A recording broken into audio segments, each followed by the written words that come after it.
we have to be transparent about what's in the closet with the partner that you choose.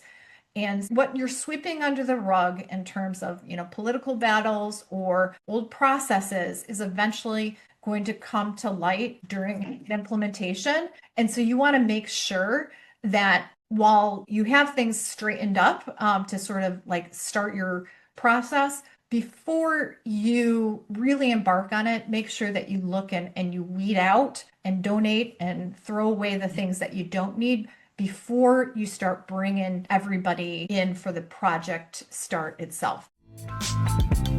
Welcome to the HR Huddle podcast, presented by Sapient Insights Group, the ultimate resource for all things HR.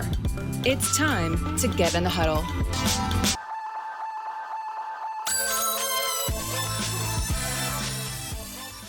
Hello, everyone. Welcome back to the HR Huddle. I'm your host, Teri Zipper. I'm the CEO and managing partner at Sapient Insights Group, and I'm back for another exciting episode of HR We Have a Problem. This is the show where we like to break down the big and most relevant HR issues of the day. We help you make sense of what they mean, and we talk about what you might do about them. So joining me today is Bonnie Tinder. Bonnie is the founder and CEO of Raven Intelligence. She's also a top 100 influencer in HR technology for the last, 4 or 5 years. Welcome, Bonnie. It's great to have you. Thank you so much, Teri. It's great to be here. Yeah. In fact, I was thinking about it the other day. I was like, how have I not had Bonnie on this show? I've been doing it for almost 3 years now, believe it or not. So amazed that we hadn't had this conversation in one of my previous mini episodes. So thank you for coming on. I appreciate it. Yeah, well, implementation is not the easiest topic to go over, so I get it, and but excited to talk through it today because I think there's a lot of relevance for the HR community, especially as they look at new systems and transforming their function for sure. Yeah, I know you're also heavily focused on the voice of the customer, like Sapient, but obviously from the consulting and implementation perspective, which I would contend is at least as important, if not more important, than the actual tech itself. Yep. So I was hoping today we could talk about why the right implementation partners are so important, kind of what that process looks like, how do we prepare and avoid mistakes, and kind of what to expect. Does that sound like a good plan to you? It does. It does. And, we always say all of the great software in the world is not going to matter at all if it's not implemented correctly. And that is everything that we look at Raven Intelligence. And just like Sapient, we always say the voice of customer speaks volumes. And so learning from the history of what other customers have gone to is what we're all about. Yeah. Yeah.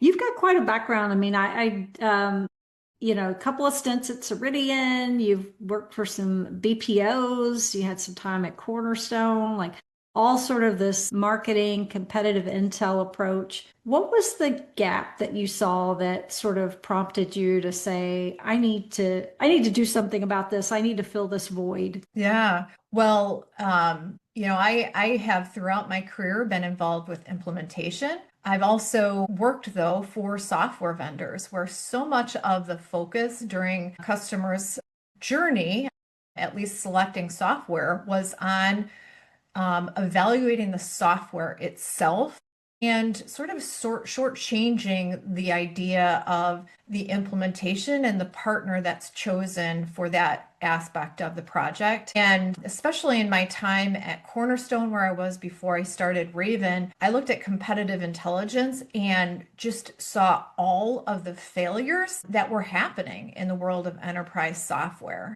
And it wasn't really difficult to find public reports of these very large, expensive projects that failed, not so much because of the software itself, but because of the implementation. And I said, there's got to be a better way. Everybody's so focused on evaluating the software. Someone really needs to create more transparency around the partners in the implementation process who, weren't getting blamed in the process of, any of these failures. So that's really why I started the company was to help customers make a good decision about a partner and create the data that just didn't exist around the voice of customer and implementation. And so that was really the start of Raven. We operate just like a Yelp or a TripAdvisor.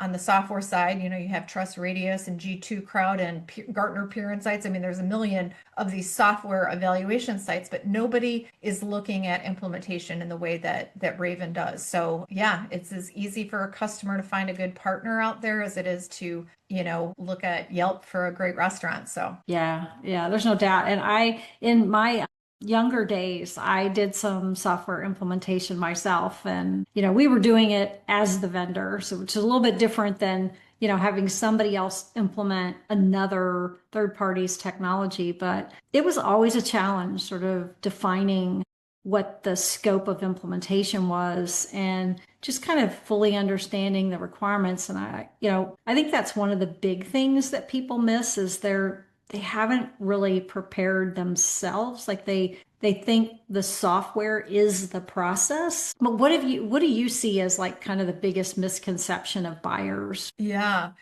I think you said it, which was the idea that a software implementation is just that and not necessarily a re-engineering of internal processes or a true transformation where you're taking what you had in your existing world and trying to rewire that for the future with the software. And I think that customers get so wrapped around, okay, how do we lift and shift it into a new system and don't go back and say, all right, why are we doing it the way that we are doing it? What can we improve about our overall process before, just throwing it up into a new piece of software? And, the most successful changes happen when you go back and you look at the blueprint before you start moving all the data over into some new system. And that really takes a lot of planning before, you turn things on. So, the best, I think, successful transformations are ones that really re-engineer process at the same time as they're moving to a new digital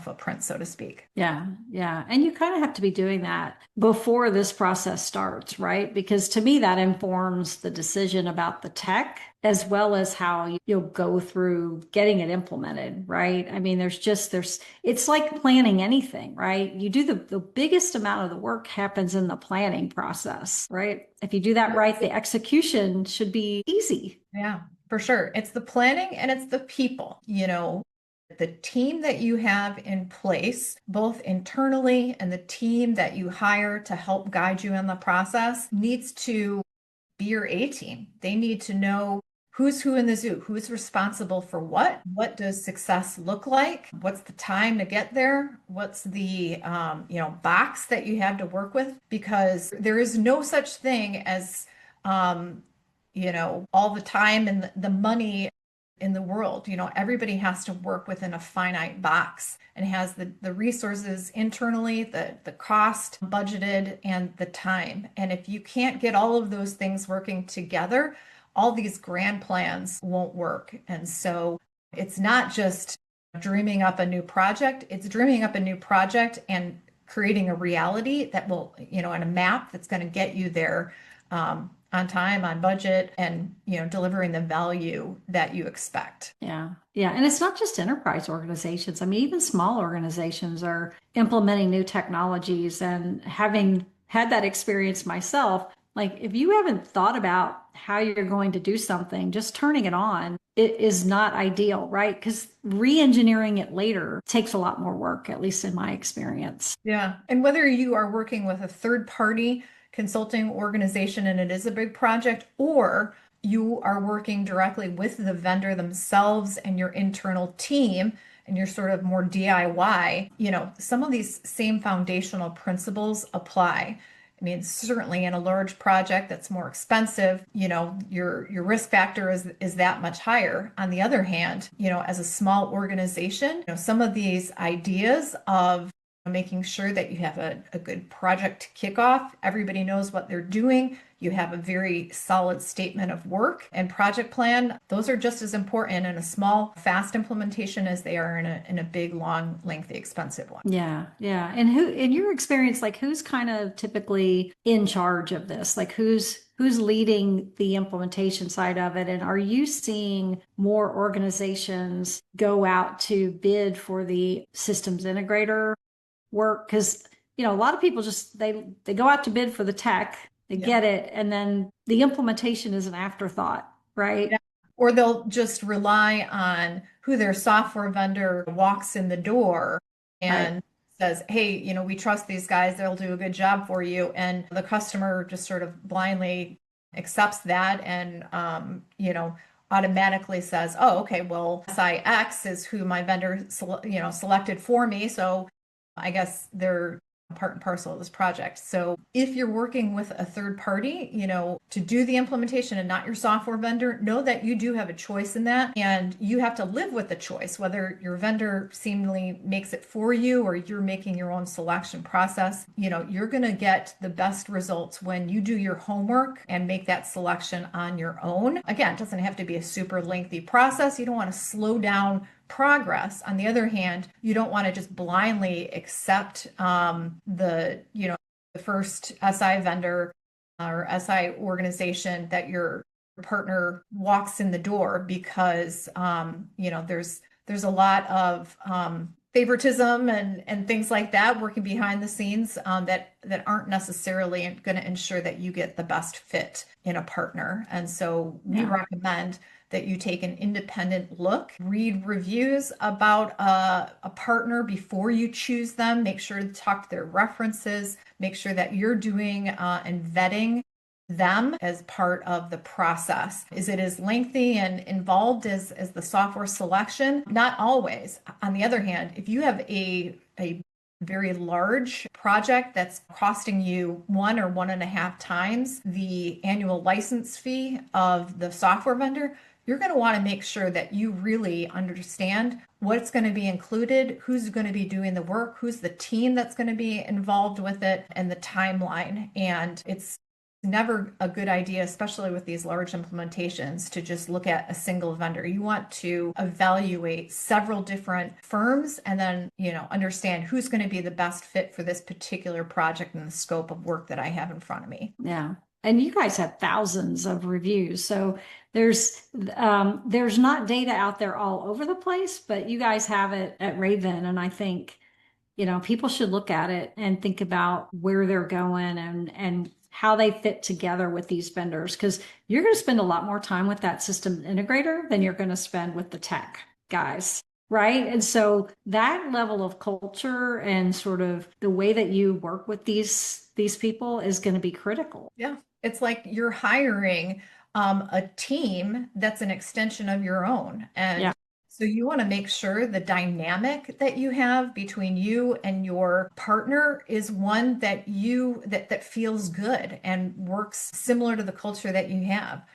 You're not hiring think of it as you're going on an expedition, right? You want somebody who's going to be a great tour guide and is going to make you walk and hike along with them, as opposed to you're not hiring a tour bus driver, right? You're looking for a partner that is going to who's walked the path many, many times before and can point out all of the interesting things and give you a history and help you make decisions, but eventually, make sure that you're walking in step with them. Again, they might be walking a little bit ahead of you, but you can't just sit back on the tour bus and expect that tour is going to, be a good one if you just hand them the keys. Right. You also want a partner that is going to have an opinion and who is going to challenge some of the decisions that you make in a constructive way, right? And really make sure that you're considering the options. They are going to bring a pattern recognition from hundreds of projects that they've worked, through in the past, and are not going to just nod their head if you're headed, toward a cliff. you're looking for somebody who's not necessarily an order taker, but a partner who can say, well, have you considered this better way? And some of the best reviews that we have at Raven are the ones where the partner has been really constructive in the way that they've guided the decisions that ultimately the customer makes, as opposed to the one who is, just going to, allow them to, again, fall off a cliff if they make the wrong Yeah, one. yeah.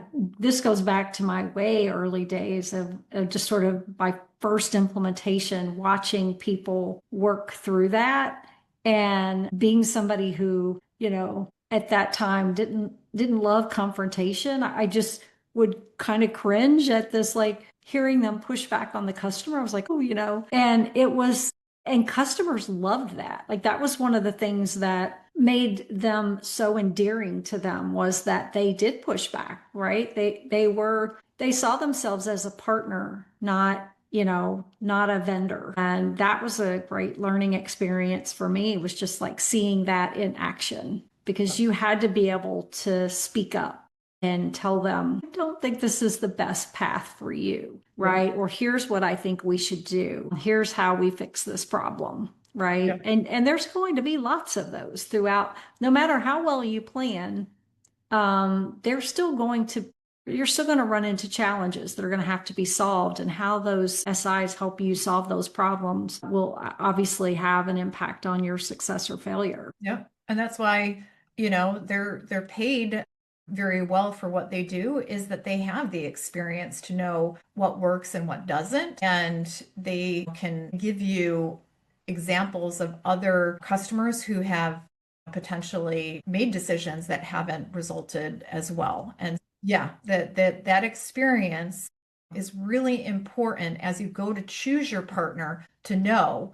And you want to make sure that they've done the type of project before that you're about to embark on in the industry that you are in as well, and really have some expertise around your particular line of business. So if you are in healthcare and you're looking at a partner who's all of their projects look to be in the professional services space, they're not going to know the nuances of what a healthcare organization needs. And so you want to make sure that not only do you feel alignment with that partner, but they have a specialty and can point to specific projects that they've worked on in your industry that have been successful. And that's what every review that we have, first couple of questions is, what type of industry are you in? What's the size of your organization? Was this a global project? What countries were involved? Because again, it's one thing for a SI to say, hey, we've had successful projects. It's yet another to be able to show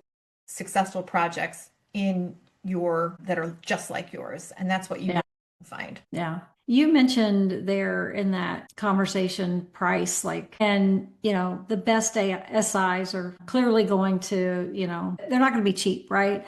So how do you, when you work with organizations, like what is your expertise to them? What is the way that you consult with them around how they balance like the cost versus the expertise versus the fit? Are there some guiding principles there for them? Because you can't just look at choosing a partner on price is not necessarily the right way to go, right? You've got to be looking at that broader fit that you just described. Yes. And that's why it's so important to look at multiple bids, because, sometimes the cheapest vendor ends up being the most expensive because they shortchanged, some of the areas that you really needed in change management, let's say, or they misquoted the integrations. So, some things to spot during the evaluation process is, are they listening during the discovery phase to understand what is needed in scope? So how well do they do to understand integrations and the effort which is needed? Also, in terms of the cost structure itself, while you don't want necessarily the cheapest vendor, there's going to be some vendors that come in that are massively expensive just because of their brand and their name. So sometimes you'll find a really solid independent firm who is quoting the work, really thoroughly, but it's less expensive as well. So the most expensive vendor isn't necessarily going to give you the best work either if they're relying on their name brand. You want to go with the vendor sometimes that feels like they might be in the middle and who is quoting things that they have thoroughly investigated during the discovery phase and yet are not necessarily providing, a real expensive quote just based upon their brand, so to speak. Yeah. And if you can vet, they have successful projects by through other customers who have done it, that's your sweet spot right there. Change orders is a big reason that projects end up going over time and over budget. And so those cheap projects sort of quote themselves as such because they know they'll make up the difference during the implementation process because of change orders. Yeah. The change orders, which are sort of intentional on the part of the SI, are really problematic because nobody likes surprises during the implementation. And it's one of the things that we ask in our review is, how many change orders did you have? Were there some? Were there many? And how many of those change orders were because you as the customer changed the scope as opposed to your partner didn't, find things during the discovery process that ended up, sort of biting you later on. And so you can look and see, some of those very specific call outs on each one of the reviews. If, a vendor has or a partner has many reviews, which came in on time, on budget with few change orders, generally speaking, that does bode well that you're getting a quote which is in line with your project. Yeah. Yeah. Well, and I would say too, the other thing is be very transparent with these individuals when they're having conversations with you to prepare your proposal. Because if you don't tell them about something that's going on in the organization because you're afraid that might impact the cost, it's going to impact the cost. Like there's going to be something down the road, it's going to come up. And now it's going to be a change order, right? Yeah. You can pay for it now or you can pay for it later. Right. And I think that's a red flag too, when you look at like 2 or 3 proposals, right? And you see this one's cheaper, but they didn't mention these 3 things, right? So why did this vendor mention these things and this vendor not? Like, what are some of the red flags that you see, when people are going through this process? Yeah. Quick quotes, I think is a big red flag, Yeah. right? We'll get you that tomorrow after a half an hour call, right? Right, exactly. You want an XYZ software implementation and you're coming from XYZ software, that'll be a fixed price of X. So that is what you don't want. But it's really easy to fall into that trap because you as the customer, you're excited about making a decision and getting this project kicked off because chances are there's a reason that you need this, and it's not that you have tons of time to fix a problem. So it's easy to get into this idea of, oh, well, they were fast, they were responsive, and wow, I got a quote, within 24 hours or something like that. On the other hand, you don't want a partner who's going to drag out the process either. So the red flags are, number one, giving you a price without really understanding the scope of work that you have. Another red flag is a partner who will claim that they have tons of success and they do so much work with a particular vendor and have 0 reviews to prove it. That to me, I talk to SIs all the time. And the best ones are running toward this idea of transparency. They're running toward asking customers for review because they have very few skeletons in the closet. The vendors who immediately, as soon as you say customer reviews, sort of run the other direction, those are ones that we know are not open to transparency. They're not willing to really show any proof points about the volume of accounts that they have completed, or they know that they don't have happy customers. And so the red flags are ones who really can't very readily come up with the proof points around customer success. And there are many of them. Just because you are certified as a particular software vendor's partner does not mean that you are delivering happy projects or successful Yeah. projects. The proof is in the customer testimonial, and Raven is certainly a very easy way to find that without having to look very hard. Yeah, I love what you guys do on that front. I mean, you should always ask for, somebody to talk to, right? You should always ask for references, but you know that the vendors are typically going to give you their best references, right? But there are ways to get to the answers that you need without just saying, did they do a great job, right? Plan and prepare for those conversations so that you can get the answers you need, even if they are the best customer that the client has. There are things that you're going to want to know and hear about that may or may not work for you. And the other thing is the really important thing that we look at and we validate with a review is that the project has happened recently, because sometimes when you're talking to a reference and they're like, oh, we've been with XYZ vendor for 2 years, they forget, when 2 years have passed since they've been live, they forget about some of the things during implementation that were really thorny. Now we have AI that's really helping to speed up and make some of these implementations more efficient. That didn't exist 2 years ago. So the game has changed a little bit. You want relevant, timely information. And when you just have a phone call with a reference, again, it's really nice to have that one-on-one, but you're looking at one slice with one conversation. And what we're doing is asking both qualitative and quantitative questions that cover the full scope of the project. We're not just asking thumbs up or thumbs down, how many stars? We're asking for things like change order. Did the project team churn? We're asking for things like on time and on budget that may have slipped. Customer still thinks it's a successful project, but you might want to point back to those things and understand, okay, even though you love your vendor now, what should I know during an implementation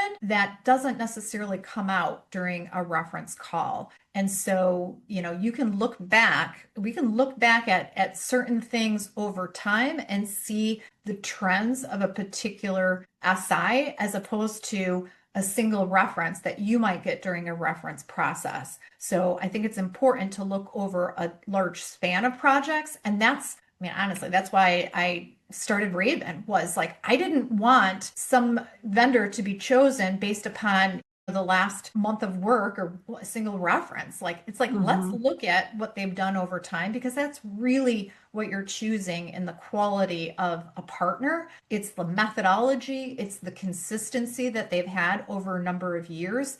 That's a telltale sign of whether that's going to deliver for you during a particular project. For sure. You, I know, talk a lot about the softer side of this, as do we. Things like change management and having that in place when you're doing an implementation, because we talked earlier about process and just knowing what you're focused on. Clearly having change management, at least in our research, significantly better outcomes for adoption, right? When you have some sort of adaptive change management versus something more sporadic.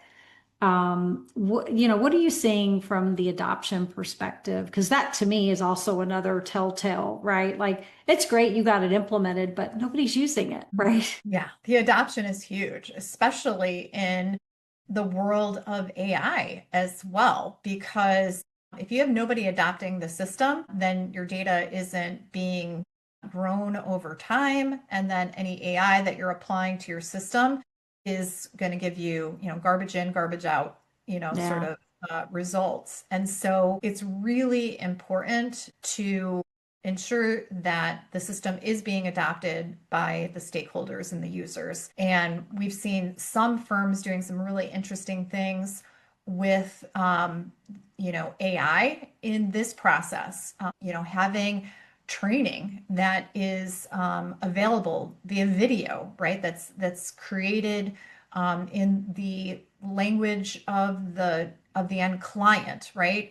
So this idea of being able to roll it out in a really smooth and consistent fashion with great documentation, great guides along the way, that, the whole idea of AI video and, branding even has been greatly improved through generative AI. And so the best partners are doing some really innovative things with AI as it relates to change management and making it easy for customers to ensure that their system is being embraced and adopted by users. Yeah, I think that's huge.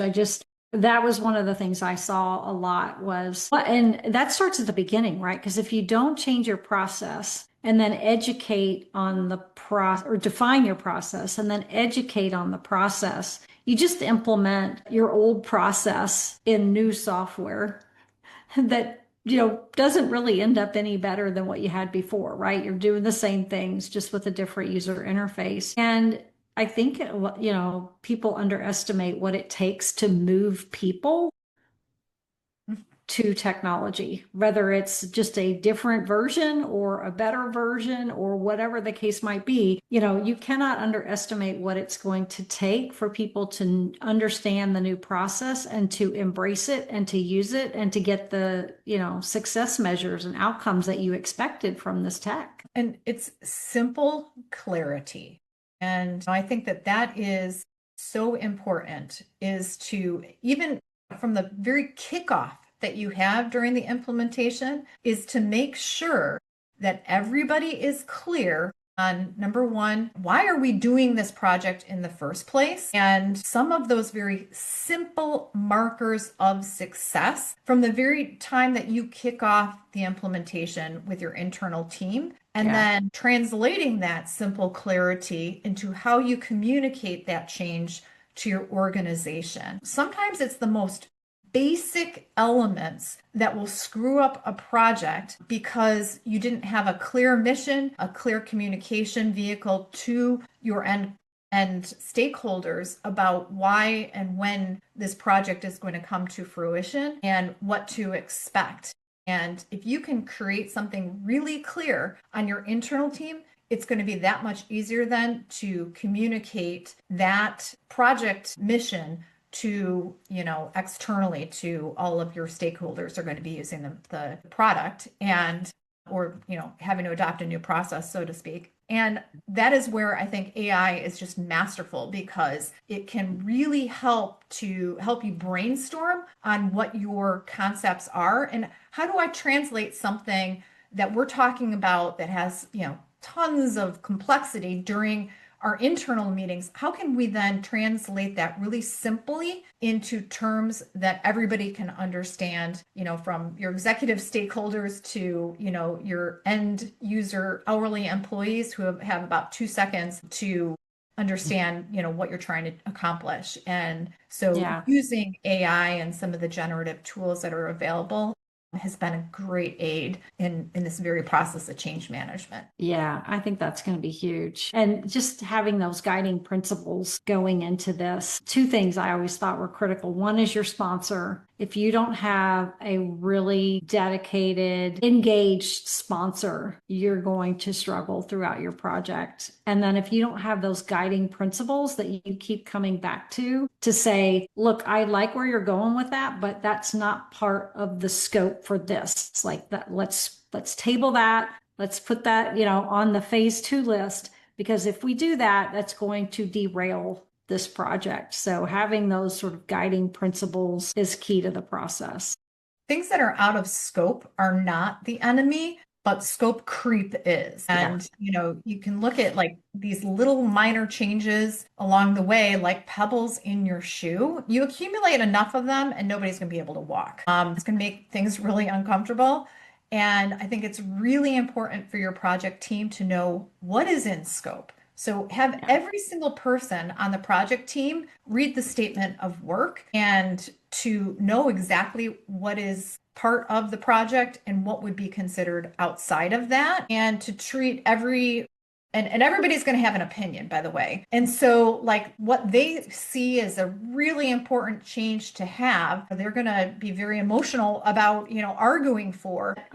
Really, as a project leader, or as, the executive sponsor on a project, you need to take each one of those, sort of pet projects or, the changes that are being requested and think of it like a parking lot that you have during a meeting where somebody is going to try and derail your meeting could, end up being 4 hours long if you just let everybody, have a sidebar. So put it in a parking lot and then, have a very clear decision-making process to then look at that parking lot and say, okay, this is a legitimate concern. Let's make sure that we do modify the scope to include these type of things. But don't just automatically let all of these changes build up, because the scope creep is the killer. It's not like, is this in or out of scope? It's the idea of like, oh, we'll just put that in there, and all of a sudden it snowballs. Yeah, you do have to assess like how critical is this? If we don't do this, does this blow everything else up, or can we put that off to the next phase? We just redid our website recently, and I was like people would say, oh, well, we need to add this. It's like, nope, that's not in this phase. Like that is phase 2 or phase 3. But if we don't stick to phase 1, we're never going to hit our deadline. Of course, there were things that came up that were, if we don't do this, we're going to have a problem, right? So then you got to figure it out. But you just got to have those guidelines in place and those guardrails, and you've got to have somebody leading the project who knows how to say no, but or when we can do that. Absolutely. Absolutely. Yeah. You mentioned AI, and I agree with you. I think it's going to be a huge help in terms of just sort of cleaning data, understanding, helping you articulate some of the challenges and those types of things. Are there other things that you see coming in the next 3 to 5 years that are going to have an impact on, this consulting ecosystem? Yeah. Well, I think the smart SIs are already using it effectively for some of the things that you mentioned. In addition, training, as I said before, the change management, documentation, project branding, all of those are being used today by the good SIs. I think AI in an implementation is like having an extra person who can handle some of the administrative things that nobody likes doing. Like cleaning data, answering repeat questions, documentation, things like that, recording meetings. So, to make sure that everybody, how should I say, that nobody misses things during meetings. And it's so easy to have the game of telephone in a project because, in every meeting, inevitably, somebody is not going to be there. And so, I know of companies, Axiomatic is one, that has designed a way to assimilate all of the documentation, meeting recordings, statement of work, project plans together, and puts it into this sort of knowledge base that can be queried. And so whether your executive sponsor is actually in these meetings or not, they can query the documentation and the meeting notes to know, is my project, asking the simple question, is my project still going to be delivered on January 1? Or, what are the red flags right now? So AI is really becoming the teammate that everybody wished that they had: fast, tireless, unbiased, and doesn't miss anything during a meeting. All of us, are human, right? Exactly. And, and then all of a sudden you miss something like that's completely going to derail what we had going on. So, AI doesn't have those distractions. And I think it's really, even now, this is not 2 years from now, is already becoming an amazing tool. Now there's, firms out there that are claiming, oh, well, we can do the whole implementation with, an AI Copilot, et cetera. I haven't seen evidence of that yet. So again, I'm hearing claims of, 40%, faster, cheaper, et cetera. But I have not seen any reviews who have said we've used this particular firm and we got our implementation at half of the cost or, delivered in half of the time. So if it's happening right now, I don't see any actual proof points as of yet. Maybe it will, and I hope I see them soon because I think there's a lot of promise there. On the other hand, all of the AI is not going to solve for a system that you're trying to lift and shift that isn't up to the process that you need to re-engineer internally. AI isn't Yeah. smart enough to do that. Yeah.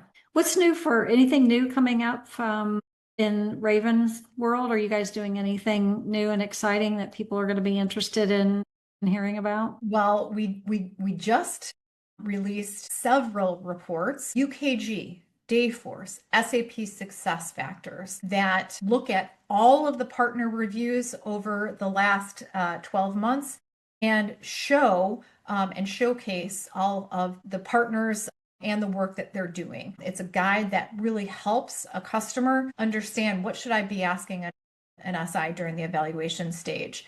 And so I'd encourage you go to ravenintel.com. You can download those for free. No matter what software you're implementing, there's going to be some relevant tidbits that I'd have you look at. We're working on a report right now with SAP Success Factors on AI adoption. And so coming and looking at, what are the early impacts of AI that are being realized by some of these new features that are now available. Things like, Yeah. ask my payslip, so to speak.